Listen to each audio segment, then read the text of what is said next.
ચાલો good morning બેટા, Bipin sir is here. તો હવે બેટા આપણે લાસ્ટ લેક્ચરની અંદર ઉદાહરણ નંબર 1.3 સુધી આપણે પહોંચ્યા હતા. ત્યારબાદ હવે ઉદાહરણ 1.4થી આપણે આગળ કન્ટિન્યુ કરીએ. તો હવે પાછા તૈયાર થઈ જાઓ. નોટબુક, પેન, કેલ્ક્યુલેટર અને ટેક્સ્ટબુક તમારી પાસે સાથે હોવી જરૂરી છે. ચાલો તો ઉદાહરણ 1.4. બે બિંદુવત વિદ્યુત ભારો વચ્ચેના સ્થિત વિદ્યુત બળ માટેનો કુલમનો નિયમ અને બે સ્થિર બિંદુવત બળો વચ્ચેના ગુરુત્વાકર્ષણ બળ માટેનો ન્યૂટનનો નિયમ, એ બંનેનો આધાર વિદ્યુતભાર અને દળ વચ્ચેના અંતરના વ્યસ્ત વર્ગ પર છે. બેટા તમને ખબર છે આપણે ગુરુત્વાકર્ષણનો નિયમ પણ ભણી ગયા અને હવે આ પ્રકરણમાં કુલમનો નિયમ પણ ભણી ગયા. બંનેમાં કુલમનો નિયમ એ વિદ્યુતભાર પર આધારિત અને એમની વચ્ચેના અંતરના વર્ગના વ્યસ્ત. ત્યારબાદ ન્યૂટનનો જે આપણે નિયમ ભણ્યા એમાં પણ સેમ વસ્તુ, દળ પર આધારિત, જેમ આપણે દળોનો ગુણાકાર લેતા m1 × m2 અને વચ્ચેના અંતરના વર્ગના વ્યસ્ત. તો હવે શું છે જો એક ક્વેશ્ચન છે. પહેલો, ઇલેક્ટ્રોન અને પ્રોટોન વચ્ચે, અને બીજું છે બે પ્રોટોન વચ્ચે લાગતા આ બળો.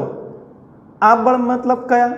વિદ્યુત અને ન્યૂટનનો ગુરુત્વાકર્ષણનો, એટલે ગુરુત્વાકર્ષણ બળ ના માનના ગુણોત્તર પરથી, મતલબ તમારે બળના માન એટલે મૂલ્ય લેવાના છે, એના ગુણોત્તર પરથી તેની પ્રબળતાની સરખામણી કરો. પ્રબળતાની સરખામણી મતલબ કયું બળ વધારે સ્ટ્રોંગ છે, કયું ઓછું છે, એ પ્રબળતા તમારે તપાસવાની. અને ત્યાર પછી બીજો સવાલ, બી ક્વેશ્ચન, ઇલેક્ટ્રોન અને પ્રોટોન 1 એંગસ્ટ્રોમ દૂર રાખવામાં આવે ત્યારે તેમના પર આકર્ષણ બળથી ઉદ્ભવતા ઇલેક્ટ્રોન અને પ્રોટોનના પ્રવેગ પણ ગણો. એટલે આપણે પછીના સવાલમાં અંતર બદલીને એના પ્રવેગ ગણવાના છે. અને બ્રેકેટની અંદર પ્રોટોનનું દળ અને ઇલેક્ટ્રોનનું દળ, જે આપણે ઓલરેડી જાણીએ છીએ. ચલો તો આપણી નન વેલ્યુ, જાણીતી વેલ્યુ પહેલાં લખી દઈએ. માસ of electron 9.1 10⁻³ kilogram. Mass of proton 1.67 10⁻27 kilogram. બોલો, સમજાઈ ગયું? ક્લિયર? ચાલો હવે પહેલા સવાલ પર આપણે આવીએ. એ નંબર, ઇલેક્ટ્રોન પ્રોટોન પછી છે બે પ્રોટોન વચ્ચે લાગતા બળોના માનના ગુણોત્તર પરથી પ્રબળતાની, મતલબ આપણે બંને બળ પહેલાં ગણવા પડશે. ચાલો તો પહેલાં ઇલેક્ટ્રોન પ્રોટોન વચ્ચે લાગતા બળની આપણે ગણતરી કરીએ. તો શરૂઆત કરીએ. પહેલો સવાલ ધ્યાનથી સમજજો. એક આકૃતિ બનાવીએ સિમ્પલ. આ છે ઇલેક્ટ્રોન, તેનાથી અમુક અંતર, બેટા અંતર નથી આવ્યું તો આપણે એક કામ કરો, આ અંતર ધારી લો કોઈ r. સમજાયું? r. તો હવે આ અંતર પર જણાવો તેમની વચ્ચે કેટલું કુલમ બળ, મતલબ કે વિદ્યુત બળ લાગતું હશે. તો બોલો, ઇલેક્ટ્રોન પ્રોટોન ને r અંતરે રાખતા તેમની વચ્ચે લાગતું, બોલો સૌપ્રથમ શું ગણીએ? વિદ્યુત બળ. વિદ્યુત બળની કિંમત આપણને બધાને ખબર છે, Fe. બોલો સમીકરણ શું છે? યાદ કરો કુલમનો નિયમ, કે બંનેના વિદ્યુતભાર. બેટા આપણે મૂલ્ય લેવાનું છે, બળનું મૂલ્ય. એટલે આપણે મૂલ્યની દ્રષ્ટિએ તો બંને E જ રહેશે ને, તો લખીશું E² બંનેના વિદ્યુતભાર ડિવાઈડ R², એટલે બે વિદ્યુતભાર વચ્ચેનું અંતર. ક્લિયર? સમજાય છે ને? ચલો આને હમણાં નામ આપીએ સમીકરણ 1. હવે બોલો આ જ અંતરે ગુરુત્વાકર્ષણ બળ. બોલો આ જ અંતરે અથવા આટલા જ અંતરે તેમની વચ્ચેનું ગુરુત્વાકર્ષણ બળ. ક્લિયર થાય છે ને? ગુરુત્વાકર્ષણ બળ એટલે ગ્રેવિટેશન, Fg, જે આપણે Fg થી બતાવીએ, કેપિટલ G. બોલો પ્રોટોન ઇલેક્ટ્રોનના દળ તો જુદા છે, તો લખી શકાય me into mp divide R square equation 2 mass of electron into mass of proton divide by R square. ચલો આ પણ બેટા મૂલ્ય છે માનાંક. હવે દીકરા બંનેના મૂલ્યનો આપણે ગુણોત્તર લેવો પડશે, કારણ કે પ્રબળતા એટલે વધુ ઓછું મૂલ્ય જે ગુણોત્તરથી આપણે જોઈ શકાય. તો સમીકરણ 1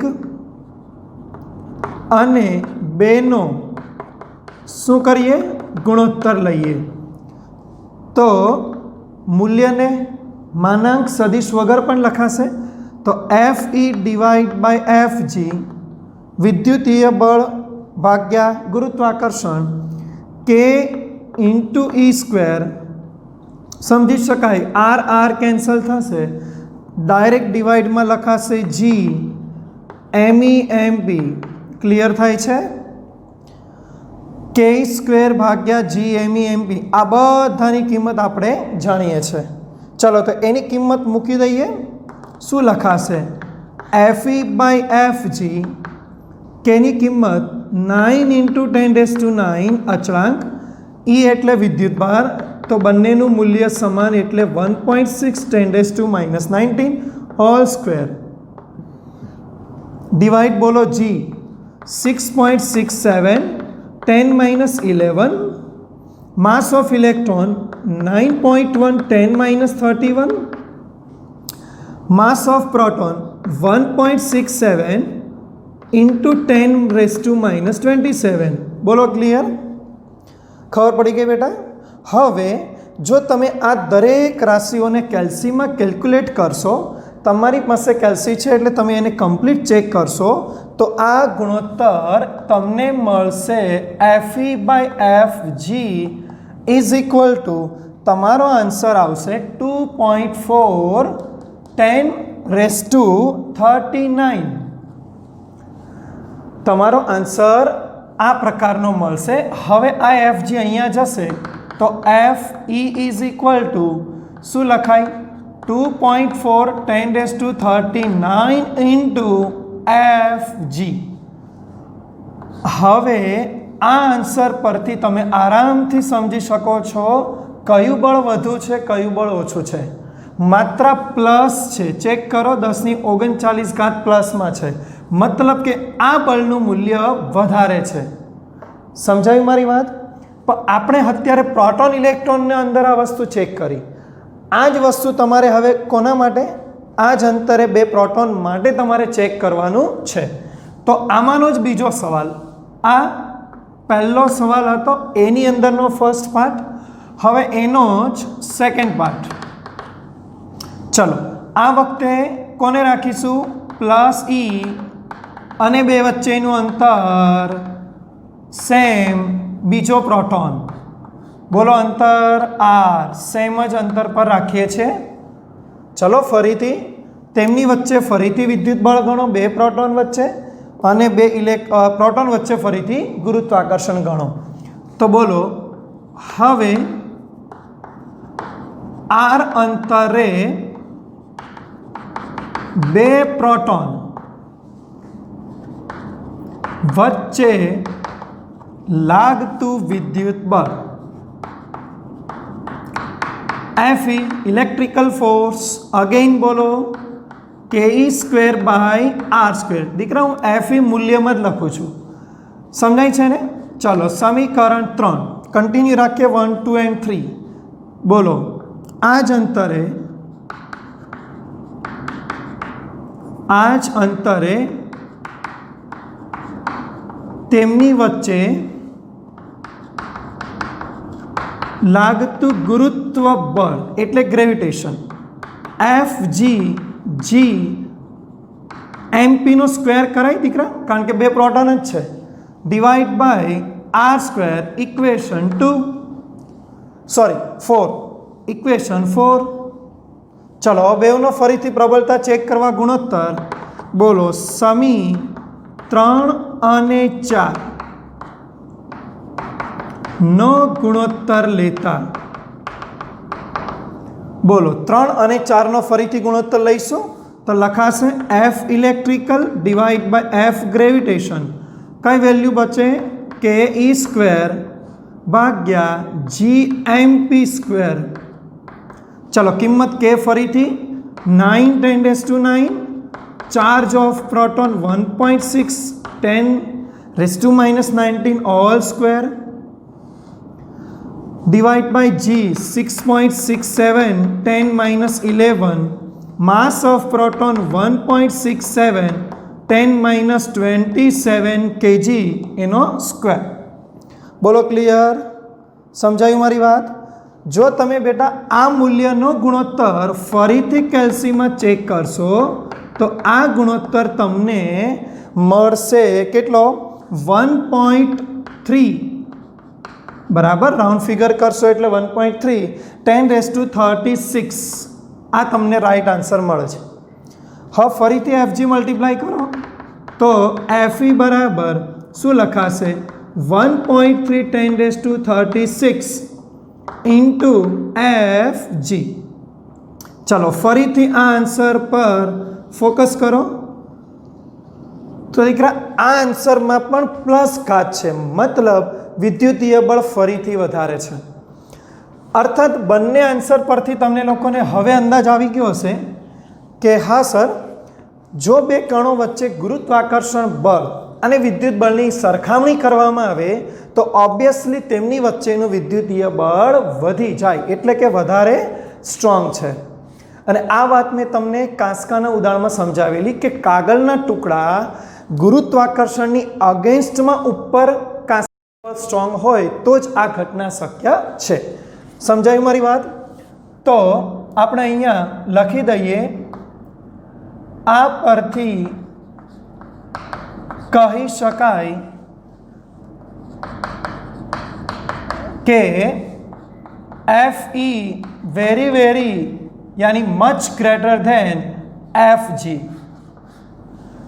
समझाયું? બહુ મોટી ઘાતાંક વેલ્યુ છે ને, 10⁻39 10⁻36 મતલબ ખૂબ જ મોટો તફાવત છે, એટલે much greater than F G. વિદ્યુતીય બળ વધુ છે, ગ્રેવિટેશન બરાબર ઓછું છે. ક્લિયર? લો આ ફર્સ્ટ. ચલો ત્યારબાદ આપણે નેક્સ્ટ ક્વેશ્ચન જોઈએ, નંબર બી. હવે ક્વેશ્ચન આન્સર નંબર બી. જો અંતર બદલાય છે, ઇલેક્ટ્રોન અને પ્રોટોન 1 એંગસ્ટ્રોમ દૂર હોય ત્યારે તેમના પર પરસ્પર આકર્ષણ બળથી ઉદ્ભવતા ઇલેક્ટ્રોન અને પ્રોટોનના પ્રવેગ ગણો. ચલો ઇલેક્ટ્રોન પ્રોટોન 1 એંગસ્ટ્રોમ પર મૂકવાના, તો ફરીથી આપણે લઈએ. બોલો પ્લસ ઈ એટલે પ્રોટોન, આ બાજુ minus E electron. Between distance 1 angstrom 10⁻10 metre એટલે 1 એંગસ્ટ્રોમ. ચલો તો એમની વચ્ચે શું કીધું છે? ગુરુત્વાકર્ષણ બળ લાગે છે, પરસ્પર આકર્ષણ બળથી. બરાબર, એટલે આ વાત થઈ રહી છે દીકરા ઇલેક્ટ્રિકલ. બંને વચ્ચેનું જે આકર્ષણ પૂછે છે એટલે આ અત્યારે વાત થઈ રહી છે ઇલેક્ટ્રિકલ.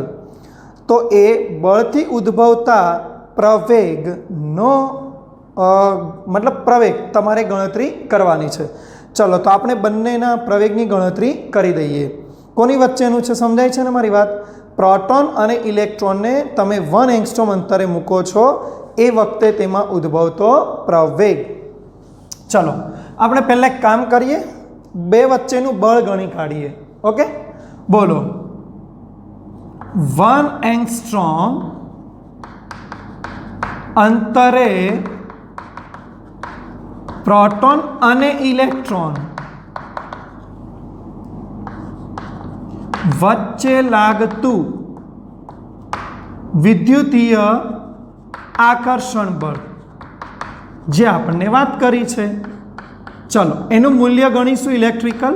બોલો કુલમનો નિયમ કે ઈ સ્ક્વેર બંનેના ચાર્જ ભાગ્યા આર સ્ક્વેર. બોલો કે ની કિંમત 9 × 10⁹. ચાર્જ બોલો 1.6 10⁻19 હોલ સ્ક્વેર બાય આર બોલો 1 એંગસ્ટ્રોમ એટલે 10⁻10 પાવર એનો સ્ક્વેર. બોલો સમજાયું? જો દીકરા તમે આ ફોર્સની ગણતરી કરશો એટલે બે વચ્ચે લાગતું વિદ્યુતીય આકર્ષણ બળ તો આ બળ તમને કેટલું મળશે? તો આ બળની માત્રા એટલે મૂલ્ય તમને 2.3 10⁻⁸ ન્યૂટન આટલું બળ તમને મળશે. કેટલું બળ દીકરા? 2.3 × 10⁻⁸ ન્યૂટન આટલું બળ તમને અહીંયા આગળ મળશે. દીકરા બળ મળી ગયું તો પ્રવેગ મેળવી શકાય? બોલો. આમ ઇલેક્ટ્રોનનો પ્રવેગ AE, આપણે AE લખીશું F/m, ફોર્સ બાય માસ. સમજાય છે? ચલો, ફોર્સની કિંમત આપણી પાસે તૈયાર છે 2.3 10⁻⁸. માસ ઓફ ઇલેક્ટ્રોન 9.1 10⁻31. ક્લિયર? દીકરા જો આ બંને વેલ્યુનો તમે ગુણોત્તર લેશો તો અહીંયા આગળ તમને પ્રવેગનો આન્સર મીટર/સેકન્ડ સ્ક્વેર બરાબર મળી જશે. અને ઇલેક્ટ્રોન માટેનો પ્રવેગ આપણને અત્યારે મળે છે, મેં સીધો આન્સર અત્યારે લખીશ 2.5 10⁻22. આ પ્રવેગ તમને ઇલેક્ટ્રોન માટે મળે છે. ચલો પ્રોટોનની ગણતરી કરી દો. બોલો, પ્રોટોનનો પ્રવેગ એટલે AP શું લખાશે? સેમ ફોર્સ બરાબર electrical by mass of proton. ચલો કિંમત રાખો. Again force 2.3 10⁻8 divide by mass of proton 1.67 10⁻27. આ માત્રાને જો તમે ગણતરી કરશો તો તમારો આન્સર આવશે 1.4 10⁻19 મીટર/સેકન્ડ². બોલો, સમજાય છે? આ પ્રોટોનના પ્રવેગનું મૂલ્ય તમને મળશે 1.4 10⁻19 મીટર/સેકન્ડ². દીકરા બંને આન્સર પરથી એટલી ખબર પડી, ઇલેક્ટ્રોનનું દળ ઓછું છે એટલે સ્વાભાવિક છે ઇલેક્ટ્રોન પ્રવેગ વધારે હોય 10⁻22. પ્રોટોનનું દળ વધારે છે એટલે સ્વાભાવિક પ્રોટોન પ્રવેગ ઓછો, ભારે પાર્ટિકલ ગણાય બંનેની કમ્પેરિઝનમાં એટલે એનો પ્રવેગ ઓછો છે. બોલો, સમજાયું? ક્લિયર? એક વખત ફરીથી રિપીટ કરું છું, ધ્યાનથી જુઓ. અને દીકરા હું આ જે આન્સરો લખું છું બરાબર, અત્યારે હું તમને આ આન્સરો ડાયરેક્ટ જણાવું છું, પણ તમે પ્લીઝ આને કોપી નહીં કરતા. તમારે એમને કેલ્ક્યુલેટરમાં ગણતરી કરવાની છે, કારણ કે આપણે પ્રેક્ટિસ એ રાખીશું તો બોર્ડ એક્ઝામમાં જો કદાચ વેલ્યુ બદલીને આપશે તો તમારા આ આન્સર પછી કન્ટિન્યુઅસ નહીં રહે. એટલે પ્રેક્ટિસ હંમેશા રાખો. આપણે આ બધી વેલ્યુને કેલ્સીમાં કાઉન્ટ કરો, ધેન આન્સર જે આવે તે. ક્લિયર? હમણાં હું ટેક્સ્ચ્યુઅલ બધા આન્સરને અહીંયા રાખું છું બરાબર. એમાં કદાચ થોડી ઘણું વેરિએશન્સ હોઈ શકે, પણ તમારે કેલ્સીમાં જે આવે છે આ વેલ્યુ કરેક્ટ છે તો એને મૂકવાથી જે આન્સર આવે છે એ તમારો રાઈટ આન્સર રહેશે. ચલો તો હું ફરીથી એકવાર રિપીટ કરું. પહેલો સવાલ, એનો પહેલો ભાગ, આર અંતર આપણે ધારેલું છે અને એમાં પ્રોટોન ઇલેક્ટ્રોનને આપણે ગોઠવેલા છે, તો એમની વચ્ચે લાગતા વિદ્યુત બળનું મૂલ્ય Ke²/r² એટલે કુલમનો નિયમ. સમીકરણ 1. આ જ અંતરે તેમની વચ્ચે ગુરુત્વાકર્ષણ ગણો Gmemp પ્રોટોન ઇલેક્ટ્રોન માસ, અંતર સેમ r². સમીકરણ 2. આપણે પ્રબળતા જોઈએ છે તો બેવનો ગુણોત્તર લઈ લો. ગુણોત્તરમાં બધાની કિંમત મૂકો. જો બેટા ગુણોત્તરમાં r કેન્સલ, બાકીની કિંમત તમે મૂકશો એટલે તમારો આન્સર 2.4 10⁻39. અને આ FG અહીંયા મલ્ટિપલમાં જશે એટલે આ આન્સર તમારો મળશે. તમે સમજો છો FEની માત્રા FG કરતાં આ આન્સરને જોઈને કહી શકાય કે વધારે છે. 10⁻39 છે એટલે વધારે મૂલ્ય. બરાબર છે? ક્લિયર થાય છે? ચલો હવે આનો બીજો ભાગ, જો બે પ્રોટોન વચ્ચે આ જ અંતર રાખો તો હવે બળની પ્રબળતા કેટલી?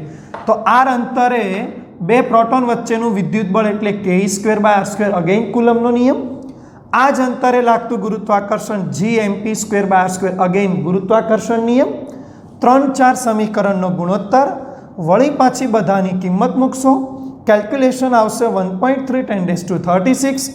FGને મલ્ટિપલમાં મૂકો એટલે આ વેલ્યુ, અગેન ઇલેક્ટ્રિકલ ફોર્સ વધારે મળતું દેખાય છે. તો આ બંને આન્સર પરથી આપણે લખવું પડે કે આ પરથી કહી શકાય કે FE is much greater than FG, મતલબ FE ખૂબ વધારે છે FG કરતાં.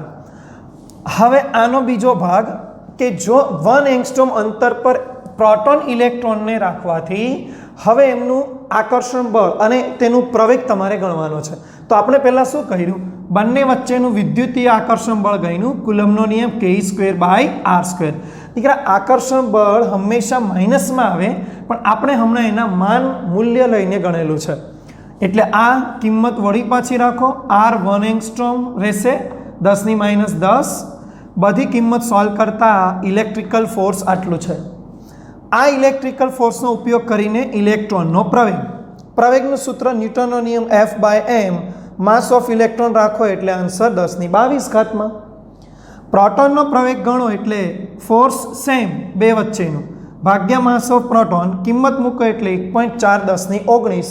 બેટા 22 ને 19, ઓબ્વિયસલી ઇલેક્ટ્રોન પ્રવેગ પ્રોટોન કરતાં વધારે છે, તો તમે છેલ્લે લાસ્ટમાં આ બાબત લખી શકો. ઇલેક્ટ્રોન પ્રવેગ વધુ છે, પ્રોટોન પ્રવેગ ઓછો છે, બહુ વધારે ડિફરન્સ નથી, એટલે સિંગલ ગ્રેટર દેનથી આપણે લખી શકાય. ક્લિયર? તો સ્લાઇડ પર જેટલી બાબત મેં લખી દીધી છે એ બધું તમારે વ્યવસ્થિત લખી દેવાનું છે.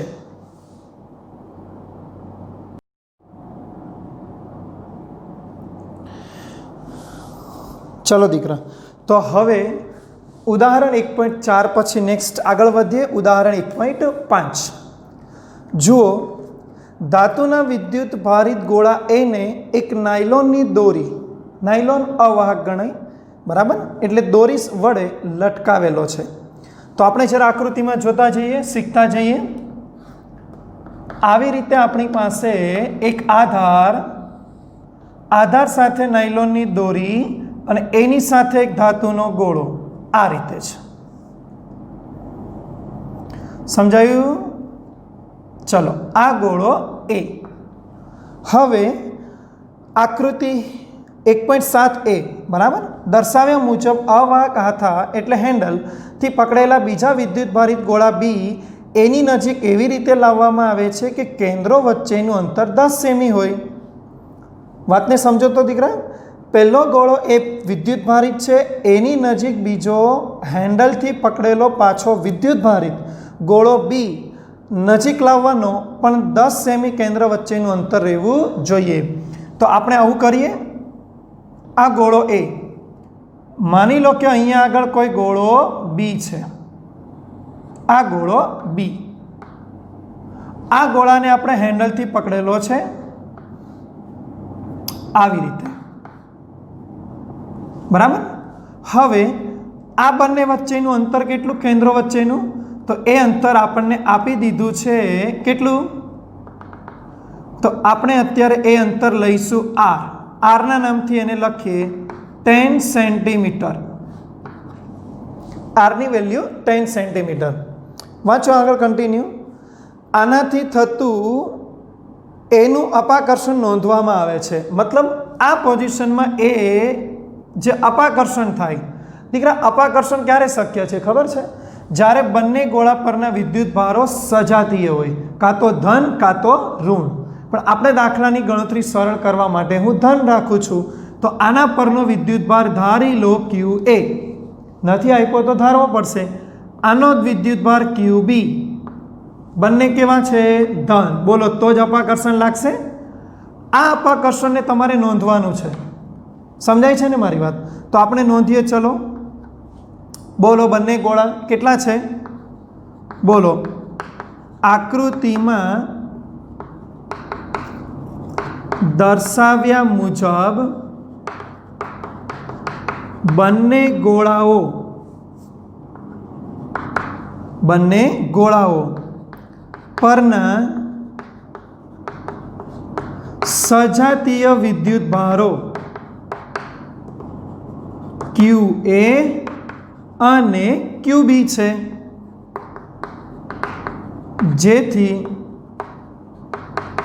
r અંતરે છે ને, r અંતરે તેમની વચ્ચે લાગતું અપાકર્ષી બળ વિદ્યુતીય અપાકર્ષણ છે. ચલો બોલો તો Fe ઇલેક્ટ્રિકલ ફોર્સ, કે કુલમનો નિયમ યાદ છે ને? બોલો Q it means QA QB by distance square એટલે R સ્ક્વેર. ઇક્વેશન ફર્સ્ટ આપણને કીધેલું હતું કે નોંધવાનું છે. ચલો આપણે નોંધી દીધું. સમજાયું ને? મારી વાત સમજાય છે ને? આ હું જેટલું લખું છું ને એ પ્રારંભિક સ્થિતિને વર્ણવું છું. આ પ્રારંભિક સ્થિતિનું વર્ણન છે. સમજાયું બધાને? ક્લિયર સમજાયું? હવે નેક્સ્ટ વાંચો. હવે A ને B ગોળાને અનુક્રમે C અને D વિદ્યુતભાર રહિત ગોળા. સમજો, C ને D રહિત વિદ્યુત વગરના છે. દીકરા વિદ્યુત રહિત એટલે તટસ્થ ગોળા સાથે આકૃતિમાં દર્શાવ્યા મુજબ સ્પર્શ કરાવવામાં આવે છે. મતલબ હવે તમારે એની નજીક લાવવાના છે. ચલો ધ્યાનથી સમજો બધા વાતને, જરા ધ્યાનથી જોજો. A સાથે C અને B સાથે D એમ આપણે એને સ્પર્શ કરાવવાના છે. સમજાય છે ને? ચાલો જોતા જાઓ. અત્યારે આપણે અહીંયા આકૃતિમાં સમજો. હા, આકૃતિમાં અહીંયા દોરીએ આ ગોળો C, એને આની સાથે સ્પર્શ કરાવવાનો છે. આપણે છે ને સ્પર્શ કરાવવાનો છે એટલે આવી રીતે આપણે અલગથી જ એને કેલ્ક્યુલેટ કરીએ. જો આ ગોળો A જેનો વિદ્યુતભાર QA, આની સાથે C નો સ્પર્શ જે કેવો છે 0 0 તટસ્થ. હા ને? ચાલો એવી રીતે B ગોળો B એનો વિદ્યુતભાર કેટલો છે QB, અને એને સ્પર્શ કરાવો ગોળા D જોડે કેવો છે તટસ્થ. ચલો આ બંનેનો સ્પર્શ કરાવો, આ બંનેનો સ્પર્શ. તમને ખબર છે સ્પર્શ કરાવવું એટલે વિદ્યુતભાર ચાર્જ થાય, ચાર્જિંગ થાય. અને ચાર્જિંગ કેવી રીતે થશે? તટસ્થ ગોળા પર વિદ્યુતભાર આવવાનું શરૂ થશે. ક્યાં સુધી? જ્યાં સુધી બંને માત્રા સમાન નહીં થાય. દીકરા હંમેશા યાદ રાખો, સમાન ગોળાઓ માટે અડધો અડધો વિદ્યુતભાર વહેંચાય. જ્યારે જો ત્રિજ્યા નાની મોટી હોય તો વિદ્યુતભારની વહેંચણી અલગ થાય, જે આપણે આગળ જતા ટોપિકમાં ભણીશું. અચ્છા, હવે વાંચો તો એને શું કીધું છે? સ્પર્શ કરાવવામાં આવે. હવે C ને D ને પાછો દૂર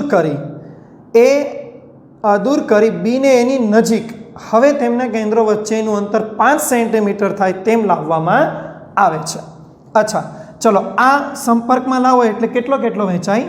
તો A ગોળા પર વિદ્યુતભાર QA/2, C ગોળા પર QA/2. સેમ હિયર અહીંયા B પર QB/2 અને D પર QB/2. બોલો આ વહેંચાયા. હવે C અને D આ બંને રિમૂવ કરી દો, દૂર લઈ જાઓ.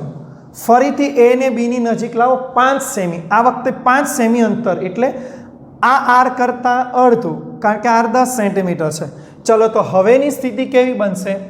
તો હવેની સ્થિતિ બરાબર આપણા માટે અંતિમ સ્થિતિ જેનું વર્ણન હું અહીંયા કરું છું. ચાલો વળી પાછા જુઓ બધા. ફરીથી એક આધાર આપણો જે હતો એની સાથે હવે ગોળો એ ફરીથી, પણ આ વખતે આ ગોળો કેવો આવી ગયો? જેનો વિદ્યુતભાર /2 છે. ફરીથી ગોળો B સેમ, આ વખતે એના પરનો વિદ્યુતભાર કેટલો છે? QB/2. બોલો ક્લિયર? ચલો બંનેના કેન્દ્રો વચ્ચેનું અંતર કેટલું? તો આ વખતે બંનેના કેન્દ્રો વચ્ચેનું અંતર R/2 થશે. સમજાયું? R/2 એટલે તમે આવી રીતે રજૂ કરી શકો 5 સેન્ટીમીટર. બોલો ક્લિયર? જે R/2. આપણે બેટા આની સરખામણી કરીએ એટલે R/2. ચલો બોલો. તો હવે આપણે એને લાવવાનું છે, જે આપણે બધું ગોઠવી દીધું. તો સવાલ એમ છે કે તો કુલમના નિયમના આધારે એનું અપાકર્ષણ કેટલું થશે? મતલબ આ સિચ્યુએશનમાં કુલમના નિયમ જે આપણે પહેલાં ગણેલો, બોલો તો હવે આ સ્થિતિમાં અપાકર્ષણ બળ કેટલું થશે? તો હવે ગણીએ આપણે. બોલો આકૃતિ એટલે આ આકૃતિની વાત છે. અંતિમ સ્થિતિમાં દર્શાવેલા બંને ગોળાઓ વચ્ચે અંતે લાગતું કયું બળ? અપાકર્ષણ. અપાકર્ષણ બળ કેટલું? Fe ડેશ લખું છું. Fe ડેશ એટલે બીજું અપાકર્ષણ છે. બોલો કે વિદ્યુતભાર બોલો QA/2 into QB/2 divide by distance બોલો R/2 એનો સ્ક્વેર. ચલો સોલ્યુશન કરો. બોલો 2 2 4 પણ આ છેદમાં જશે. આ 2 નો વર્ગ કરો 4 અંશમાં જશે. બોલો તો 4 કે QA QB અગેન 4 R². બોલો આવું થશે. ચલો દીકરા 4 4 કેન્સલ. શું બચે છે? Fe ડેશ બરાબર કે QA QB by R² equation 2. Check કરો 1 ને 2 માં કોઈ ફરક નથી, અર્થાત સમી 1 અને 2 પરથી બોલો બંને સરખા એટલે શું લખાશે? Fe બરાબર Fe ડેશ. મતલબ બંને બળો એટલે કે બળમાં કોઈ ફરક પડતો નથી. જે બળ પહેલાં હતું એ જ બળ એટલું ને એટલું જળવાય છે. આ સવાલ આમ દાખલા માટે છે, પણ આ પ્રકારના સવાલો MCQમાં વધારે પૂછાય. તમારે એટલું નોલેજ રાખવાનું કુલમનો નિયમ કેવી રીતે કામ કરે? વિદ્યુત ભારોના ગુણાકારના સમપ્રમાણમાં, અંતરના વર્ગના વ્યસ્ત પ્રમાણમાં. તો આવી રીતે કરી શકાય. જો પહેલાંના વિદ્યુતભાર કરતાં પછીના વિદ્યુતભારો અડધા અડધા થયા, તો અહીંયા ડાયરેક્ટ બંને અડધા કરો એટલે /2 મીન્સ /4 એટલે છેદમાં 4 આવ્યા. અંતર અડધું તો અહીંયા અંતરનો સ્ક્વેર એટલે અડધું એટલે /2 નો સ્ક્વેર કરશો એટલે અંશમાં 4. તો આ 4 કેન્સલ. મતલબ કે બળમાં કોઈ ફરક પડતો નથી. આવી રીતે તમારે MCQમાં ફટાફટ સોલ્યુશન કરી દેવાનું.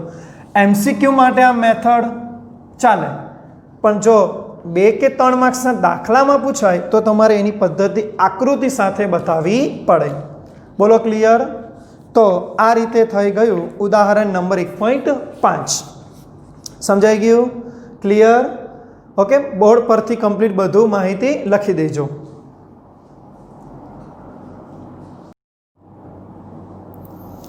ચાલો તો બેટા હવેનું ઉદાહરણ આપણે ગણીએ.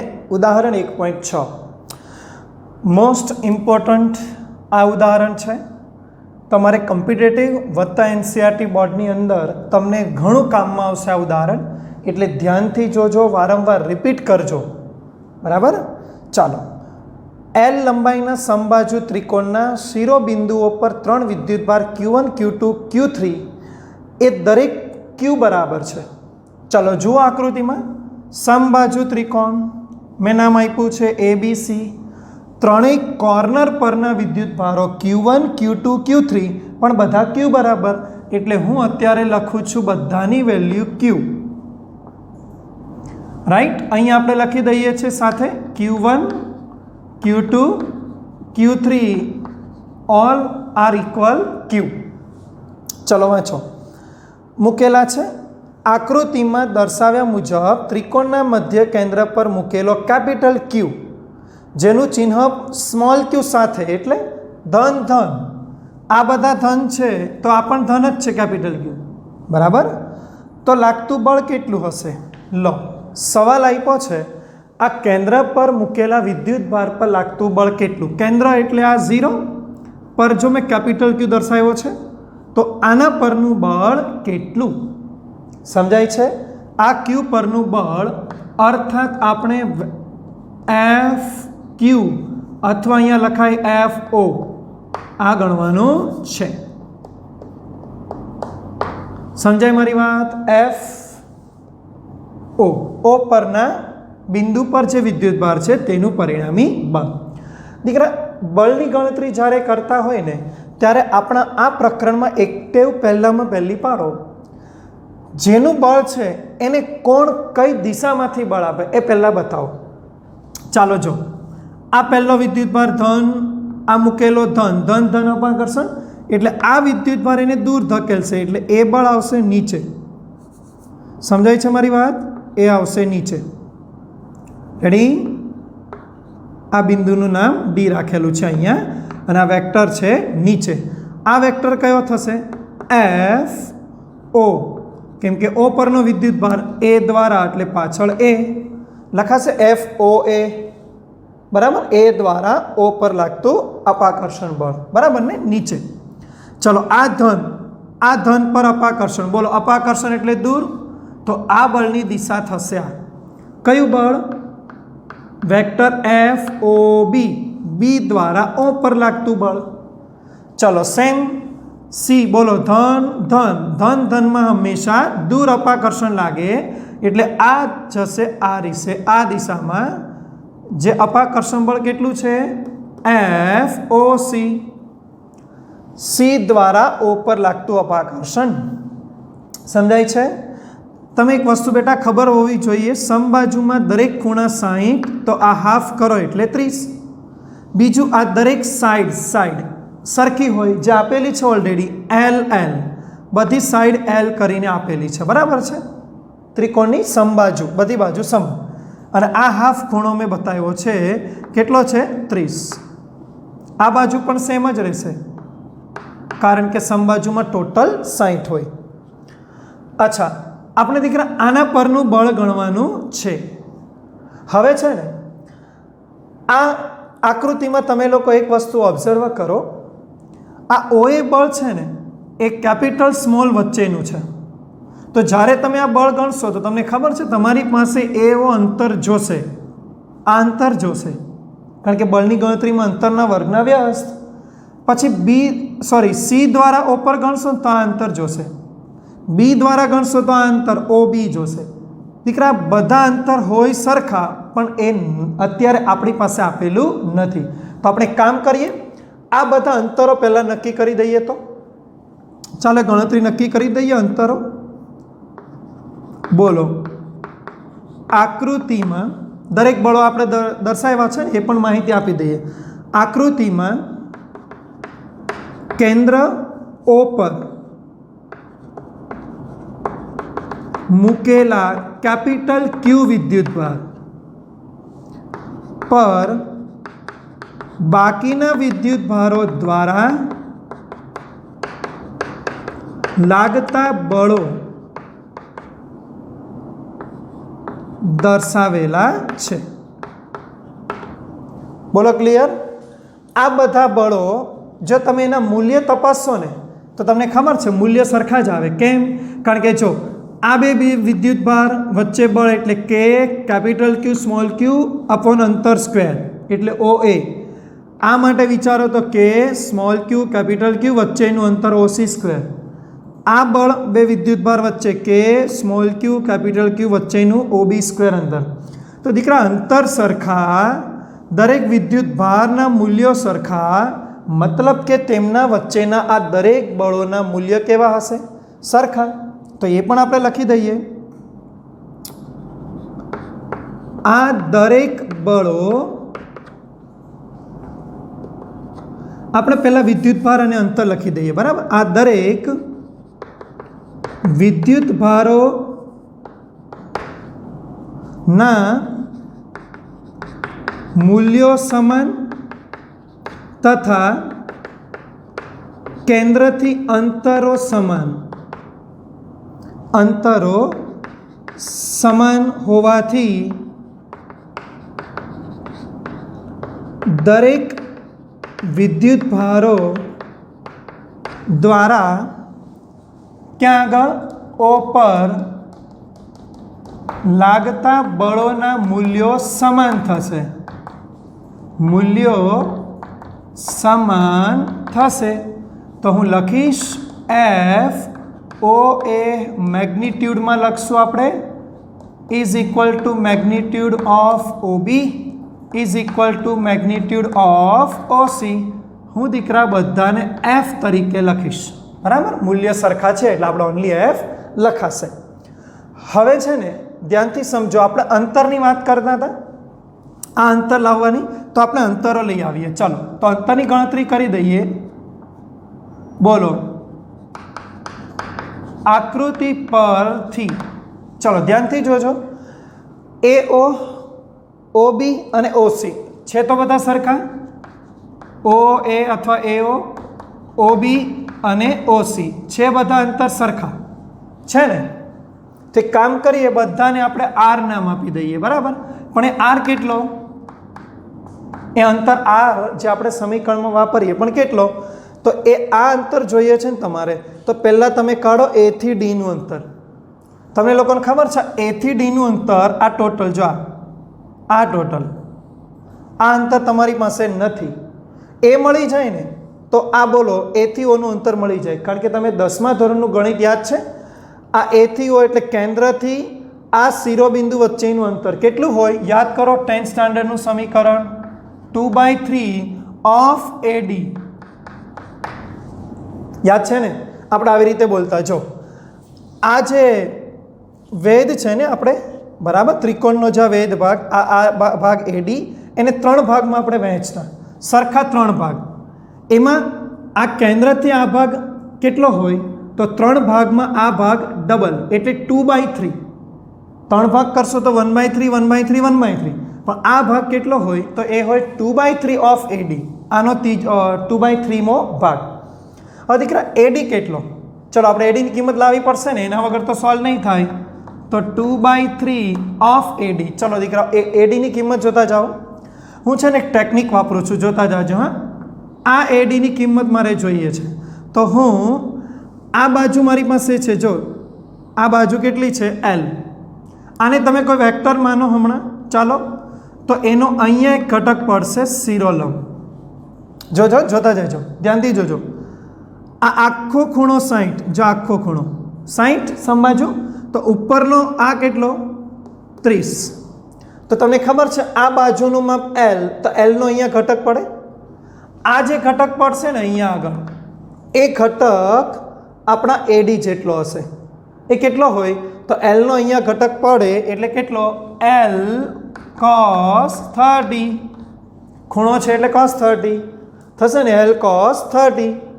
ચલો એલ cos 30 કિંમત બોલો, આર બરાબર 2/3 એલ cos 30 એટલે √3/2. 2 કેન્સલ, એક √3 કેન્સલ, તો આન્સર L/√3. આ શું આવ્યું દીકરા, આર. એટલે આ દરેક વિદ્યુત ભારોના કેન્દ્રથી અંતરો તૈયાર. બોલો ક્લિયર, અંતર તૈયાર. બધાના બળના મૂલ્ય સરખા, અંતર પણ આ સરખું. તો હવે આપણે પરિણામ ગણીએ કોના પરનું, કેપિટલ ક્યુ એટલે કેન્દ્ર પરના વિદ્યુત ભારનું. ચલો હું છે ને આ દરેક બળને અહીંયા એક વખત ફરીથી બતાવું છું. ચલો ધ્યાનથી જોજો, બધા બળોને આપણે ફરીથી રજૂ કરીએ, બરાબર. ધ્યાનથી સમજજો. આપણે છે ને એક યામાક્ષનો વિચાર કરીએ, જેથી થોડું સરળ સદિશમાં સોલ્યુશન થઈ જાય. આ યામાક્ષનું ઉગમ બિંદુ, બરાબર, જેના પર તમે શું મૂક્યો છે, કેપિટલ ક્યુ વિદ્યુત ભાર આ છે. ઓકે, ચલો એના પર બળ બોલો. પહેલું બળ નીચે છે એટલે આ બળ જશે નીચે. શું નામ, FOA, અર્થાત તમે F બોલશો તો ચાલશે, બરાબર, આપણે લખેલું છે. બીજું બળ બોલો આ દિશામાં છે, તો એ બળની વેલ્યુ થશે આ, કેટલું, FOB. ત્રીજું બળ આ દિશામાં, બોલો કેટલું, FOC. બોલો થયા. બધાના મૂલ્ય F જ છે. હા, તમે FF લખી શકશો બધાના મૂલ્ય. ચલો ખૂણા બતાવો, કારણ કે આ વેક્ટર જો સમતલમાં છે, સમતલમાં ખૂણા બતાવો. જોજો, હા ધ્યાનથી જોજો. તમને ખબર છે આ સદિશ જો આ જ બેઠી પોઝિશનમાં જાય છે, તો બોલો આ ખૂણો 30, તો સ્વાભાવિક છે અહીંયાનો અક્ષ સાથે એક્સ અક્ષનો અક્ષ સાથે, બરાબર, એક્સ અક્ષ સાથેનો ખૂણો 30. આ એવી રીતે આ વેક્ટર જો, તો એનો એક્સ અક્ષ સાથેનો ખૂણો એટલે આ એ પણ 30. બોલો ક્લિયર. હવે તમે 11મું ધોરણ યાદ કરો, ત્રણેય સદિશનું પરિણામ કાઢવાનું છે, સમજાય છે ને. ચલો તો આકૃતિ પરથી વિદ્યુતભારનું પરિણામી બળ, પરિણામી બળ. ચલો ધ્યાનથી જોજો, FO. ઓકે, ત્રણેય બળ તમારે લખવાના છે. ચલો વેક્ટર ફોર્મમાં છે એટલે F vector OA, F vector OB, F vector OC. Okay, ચલો બધાની કિંમત વેક્ટર છે એટલે મૂલ્ય દિશા બતાવો. ચલો પહેલાં ઓ એ દીકરાનું મૂલ્ય તો મેં ઓલરેડી લખ્યું છે. કેટલું મૂલ્ય લેવાનું બધાનું? એફ. તો લખું અત્યારે મૂલ્ય એફ. દિશા બોલો યામાર્ક્સમાં નીચે એટલે -j. ક્લિયર? ઓબી માટે બોલો ચલો પ્લસ ઓબી આ છે. અરે દીકરા આ તો સમતલમાં છે તો આના બે ઘટક એક્સ ધનમાં વાય ધનમાં. ચલો એક્સમાં બોલો તો શું લખાશે? મૂલ્ય F cos 30 i cap. X પર i cap, y અક્ષ પર જો ખૂણો નથી એટલે સાઇન એટલે plus F sin 30 j cap. Clear? સમજાય છે ને મારી વાત? આ માત્ર બીની વેલ્યુ છે. હા, ઓબી. હવે હું ઓસી લખું છું પણ હું નીચે ડિવાઈડમાં લખું છું. ચલો પ્લસ જોતા જજો, સોરી ડિવાઈડ નહીં, કન્ટિન્યુઅસ છે પણ હું નીચે લખું છું. બરાબર? તમારે ધ્યાનથી કન્ટિન્યુઅસ લખવાનું છે. ચલો ઓસીની કિંમત આમ તો આપણે અહીંયા લખી જ દઈએ એટલે કોઈ અટવાય નહીં. ચલો ઓસીની કિંમત બોલો. આના બે ઘટક, એક ઘટક ઋણ એક્સમાં પડશે આ બાજુ, હા ને? બોલો તો ઋણમાં એટલે -f cos 30 i cap આવશે ને દીકરા, ઋણ. અને બીજો ધન વાયમાં એટલે plus f sin 30 j cap. બેટા આ વેક્ટર બીજા ચરણમાં છે એટલે એક્સયામ ઋણ વાયયામ ધન. આ પ્રથમ ચરણમાં એક્સયામ ધન વાયયામ ધન. જોઈ લો, પહેલા ચરણમાં ધન ધન, બીજા ચરણમાં એક્સ ઋણ વાય ધન. બોલો ક્લિયર થાય છે? ચાલો આ કિંમત કોની છે? માત્ર સી દ્વારા બળ, આ એ દ્વારા. ચલો બધાને સોલ્વ કરો. જોતા જાઓ સરખી value f cos 30 minus f cos 30 plus. બોલો કેન્સલ, બે તો કેન્સલ. ચલો f sin 30 ને j cap તો બેને જોડી દો. ખબર છે sin 30 એટલે 1/2, આ પણ sin 30 1/2, મતલબ બંને 1/2 એટલે સંપૂર્ણ 1 થશે. તો શું લખાશે? આ વેલ્યુ -f j cap આ બંનેનો સરવાળો છે એટલે પ્લસ f /2 અહીંયા એટલે 1 એટલે આ પૂરા 1 અને j cap સાથે જ છે. જો બોલો આ પાછા માઇનસ પ્લસ સેમ છે તો પરિણામ બળ કેટલું? તો આપણને અહીંયા મળતું પરિણામી બળ એટ 0 બિંદુ પર કેટલું મળે? 0. યાની આપણું અહીંયા કેન્દ્ર પરના વિદ્યુતભાર પર લાગતું પરિણામ બળ કેટલું છે? 0. ખાસ યાદ રાખો, તમને પરિણામ બળ પૂછ્યું છે બસ, તો ક્લિયર થઈ ગયું કે કેન્દ્ર પર મૂકેલા આ કેપિટલ ક્યુ પરનું પરિણામી બળ 0 છે. બોલો સમજાયું બધાને?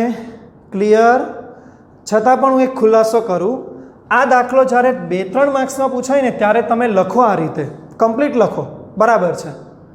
પણ જ્યારે MCQમાં પૂછાય ને ત્યારે તમારે આનું સોલ્યુશન આવી રીતે કરવાનું. જો બહુ સરળ, આ ત્રણેયને હું ટેલ ટુ હેડમાં ગોઠવું. ત્રણેય વેક્ટર જોતા જાઓ. હા, પહેલો વેક્ટર આ FOA થયા. હવે ટેલ ટુ હેડ એટલે શીર્ષ પૂછ ભેગા. તો હવે આ બીજો વેક્ટર તો અહીંયાથી શીર્ષ પરથી જ દોરો. ચલો આ FOB. બોલો ત્રીજો વેક્ટર આ દિશામાં સેમ જ છે, અહીંયા રાખું સેમ જ એટલે આ વેક્ટર ત્રીજો FOC.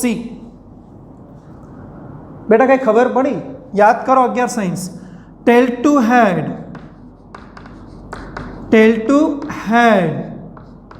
કેવી ગોઠવણી? વેક્ટર ટેલ ટુ હેડ. અને કેવી ડાયાગ્રામ? ક્લોઝડ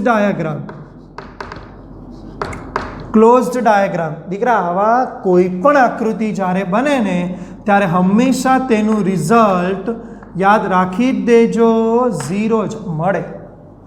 તમે અહીંયા ચોરસ લઈ લો, તમે અહીંયા આગળ લંબચોરસ લઈ લો, ષટકોણ લઈ લો, પંચકોણ લઈ લો, દરેકમાં તમને પરિણામ બળ કેન્દ્ર પરના વિદ્યુતભારમાં 0 જ મળે. કારણ કે બધા માટે આવી બંધ આકૃતિ બને, અર્થાત પરિણામી બળ તમને 0 મળશે. બોલો આટલું ક્લિયર? દીકરા ઓર એક MCQ પદ્ધતિ શીખવાડું. આ તો છે જ MCQમાં, ઓર એક MCQ પદ્ધતિ, બરાબર? આ તમારે MCQમાં કામ લાગી જાય. और एक एमसीक्यू पद्धति केवुं थशे परीक्षामां आवुं बने आ 3 कॉर्नर छे ने ए ज आपे केंद्र पर नहीं आपे कोई विद्युतभार अने आ कॉर्नर परना विद्युतभारमांथी एक विद्युतभारनुं परिणाम बळ पूछे एटले जो तमने आपसे समबाजु ज बराबर थोड़ी स्मॉल साइज में दोरूं छुं आ क्यू अने आ क्यू 3 मांथी एकनुं परिणाम चलो आनुं परिणाम गणीए बोल आवुं पूछाय तो आवुं करो धन धन एटले अपाकर्षण एफ नाम धन धन अपाकर्षण आनुं पण एफ नाम बराबर ने कारण के बने बधा विद्युतभारो सरखा ने अंतर सरखा एटले एफ एफ मूल्य सरखुं बोलो आ बंनेनुं परिणाम बळ वच्चे मळे तमने खबर आ बंने बळो वच्चेनो खूणो थाय 60 तो शुं करवानुं तो आवी सिच्युएशन में तमे परिणाम बळ गणो ने तो 11मा धोरणनी रूट मेग्निट्यूड वाली मेथड लई शकाय चलो कई रीते बे बळो माटे प्रथम बळ स्क्वेर बोलो बीजा बळनो स्क्वेर 2 गुणिया पहलू Biju into cos theta theta में लखो 60 बस आ सूत्रनी प्रोसेस तमे करो एटले आवा कोई पण एमसीक्यू पूछाय तमने त्रिकोण ने बदले चौरस पण आपे 4 कॉर्नर अने एक कॉर्नर परना विद्युतभारनुं परिणामी बळ तमारे सौप्रथम शुं काम करवानुं बधा आकर्षण अपाकर्षण पहला बतावो पछी 2 वेक्टर वच्चे खूणो बनतो होय तो परिणाम बळ पहला आ मेथडथी सॉल्व करो आटली प्रोसेस करशो ने एटले घणुं खरुं तमारुं सोल्यूशन थई जशे खबर पड़ी गई तो एमसीक्यू नी बीजी पद्धति छे एटले दाखलो तो कामनो ज छे पण साथे एमसीक्यू माटे पण तमने एनी पद्धति काम लागशे बोलो क्लियर खबर पड़ी गई दाखलामां खास ध्यान जोई लो एकवार फरीथी बोली जाओ कॉर्नर पर दरेक विद्युतभार सरखा छे